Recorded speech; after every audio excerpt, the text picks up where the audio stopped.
Hey everybody, it's the Mad Master here. I'm doing a video today, and I thought about this kind of a impromptu idea that is kind of relevant to what is happening in our society right now. Because people have a very amnesiac, if that's the pronunciation of the word, response to things. They only see politics as in last 7 days or whatever it seems like nowadays, especially, which is completely ludicrous and, to me, very harmful to our structure, the structure of our society. So this whole thing, was prompted because of this whole FISA renew, the FISA warrants and all that with Congress and passing, basically destroying people's privacy once again. Since the Patriot Act in 2000, so 2002, 2001, and this is kind of a cultural shift that I've seen, and I'm going to kind of connect it to that. Why there wasn't more outcry from the left or liberals, or the only people you had really pushing back that much were libertarians in Congress who've had that ideal of privacy, through the whole thing. So the whole thing, basically, to me, is summed up to our modern young people in our culture, what they're about. So they're about just strutting everything about themselves towards the world and just sharing everything, sharing and labeling themselves 1,000 different things, like I'm demisexual, polyamorous, I have 5 mental disorders, and I'm on like 10 SSRIs, and I'm a victim of this and this and this and blah, blah, blah, blah, blah. Instead of having the ideal of privacy, the ideal of privacy is broken in our society. It's destroyed. Now, when I was growing up, in my generation especially, we love privacy.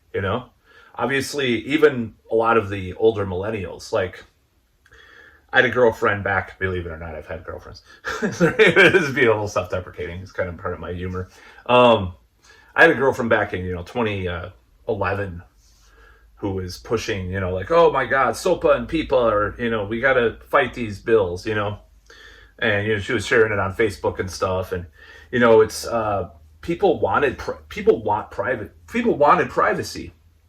Now they don't. I think people are oversharing, and they're like, I don't have anything to hide. I already tell people that I'm a fucking lunatic, or I don't have anything to hide, and it's just kind of the whole zeitgeist has shifted in this reality that we live in, where people want to just totally give away the store to everybody.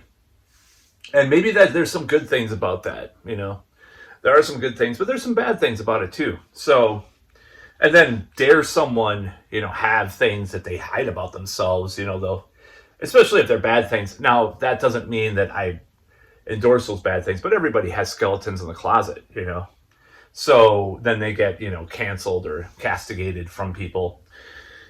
If they have this, like, if they say the N word in a conversation and it's recorded, or, oh wow, my God, they say the N word, oh my God, maybe just come on, just these, and it could be contextual too.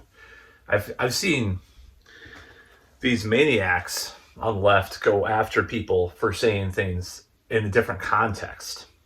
Now, it usually comes from this, like, kind of like neoliberals going after actual leftists that will say something, like how they went after Kyle Kalinske for, quoting rap lyrics on Twitter. It was some establishment people, because they were attacking that, when at the time the Justice Democrats seemed kind of a subversive movement, in the Democratic Party. Of course, they all sold out for the most part.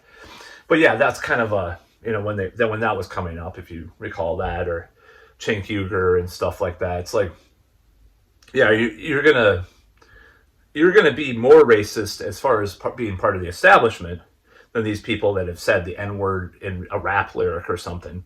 That's the irony of that. So, but yeah, anyway, going a little off topic there.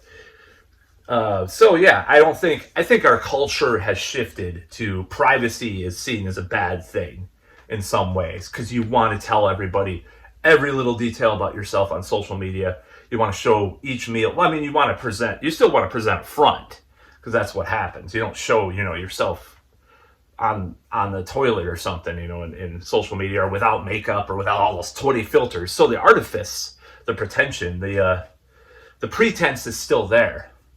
But at the same time, you like to expose all these different things about yourself and label yourself a million different things. So I think that cultural shift has influenced why these different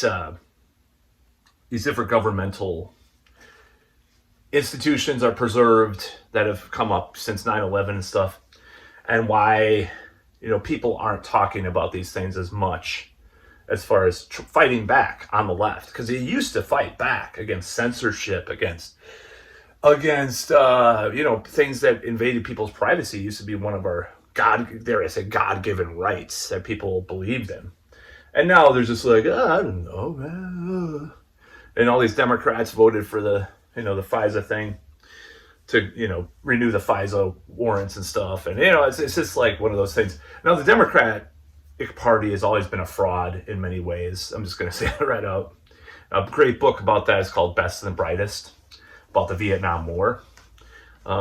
It's always been as far as like, I'm not a Marxist or a communist or anything like that, but like the true left, even if you separate it from that, has always been quashed by the Democratic Party in various ways. They either co-opt part of it and then corrupt it subsequently, or they quash it. That's always been happening.